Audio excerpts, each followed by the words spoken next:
Do you ever feel a knot in your stomach just thinking about something that's supposed to happen next week, next month, or even next year? That feeling of dread, that constant what-if loop playing in your mind. You're not alone. This is called anticipatory anxiety, and it's the fear of the future, the anxiety about things that haven't even happened yet.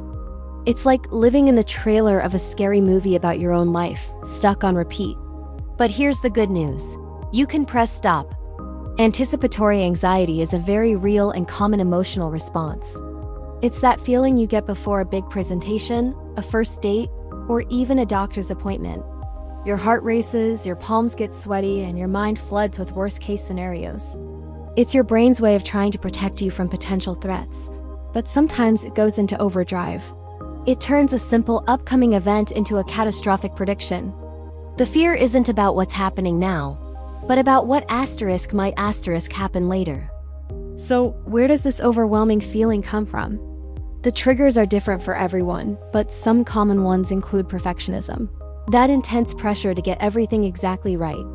If you're a perfectionist, the possibility of making a mistake in the future can be paralyzing. Another major trigger is overthinking. Your mind gets caught in a cycle, analyzing every single possible outcome until you're exhausted and convinced that disaster is inevitable.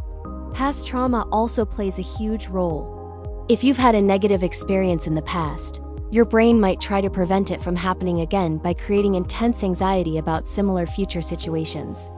It's like a false alarm system that's become overly sensitive. The symptoms of anticipatory anxiety aren't just in your head. They can cause real physical and mental distress. Physically, you might experience muscle tension, headaches, stomach problems, or trouble sleeping. Mentally, you could feel irritable, have difficulty concentrating, or feel a persistent sense of doom. This constant state of high alert can drain your energy and make it incredibly difficult to enjoy the present moment. You're so busy worrying about tomorrow that you completely miss out on today. It can lead to avoidance, where you start canceling plans or avoiding situations that trigger the anxiety, which only makes your world smaller and the fear bigger. But you don't have to live this way. There are powerful and effective coping strategies that can help you reclaim your peace of mind. One of the most practical is preparation. If you're anxious about a presentation, prepare and practice until you feel confident.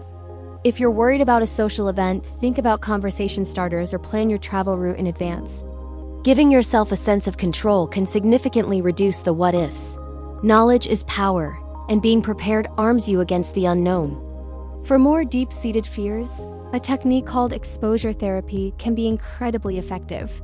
This involves gradually and repeatedly exposing yourself to the thing you're afraid of in a safe and controlled way. It sounds scary, but it's a proven method to retrain your brain.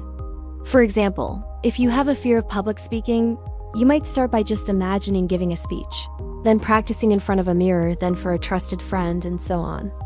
Each small step forward teaches your brain that the feared outcome is not as catastrophic as it imagines. One of the most powerful tools you have is mindfulness. This is the practice of bringing your attention to the present moment, without judgment. When you feel your mind spiraling into future worries, gently guide it back to right now. Focus on your breath. Feel the air entering and leaving your body. Notice the sensations around you, the feeling of your feet on the floor, the sounds in the room. This simple act anchors you in the present and breaks the cycle of anxious future thinking. Meditation and deep breathing exercises are fantastic ways to build this mental muscle. It's also crucial to challenge your anxious thoughts. Our minds are great storytellers, and when we're anxious, they tend to write horror stories. When a what if pops into your head, question it. Ask yourself, what's the evidence for this thought? What's the evidence against it? What's a more realistic or positive outcome? This process, known as cognitive restructuring, helps you see that your anxious thoughts are often just thoughts, not facts. You can learn to become the editor of your own mind, rewriting the script from one of fear to one of possibility.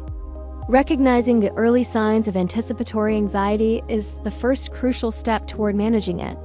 Pay attention to your body and your thoughts.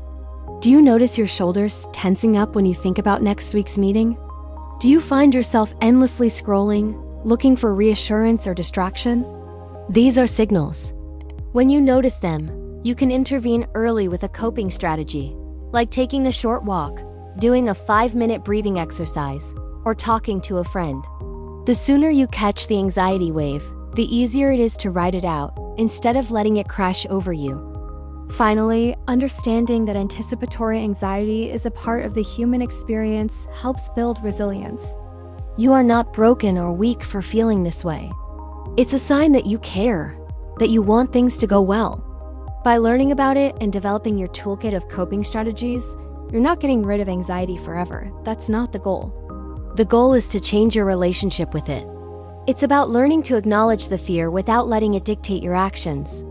It's about building the confidence to face the future, not with a guarantee that everything will be perfect, but with the knowledge that you have the strength and the tools to handle whatever comes your way. Living in fear of tomorrow steals the joy of today. By understanding what anticipatory anxiety is, where it comes from, and how to manage it, you can start to break free from its grip. You can learn to live more fully in the present and look toward the future with a sense of hope and capability, rather than dread.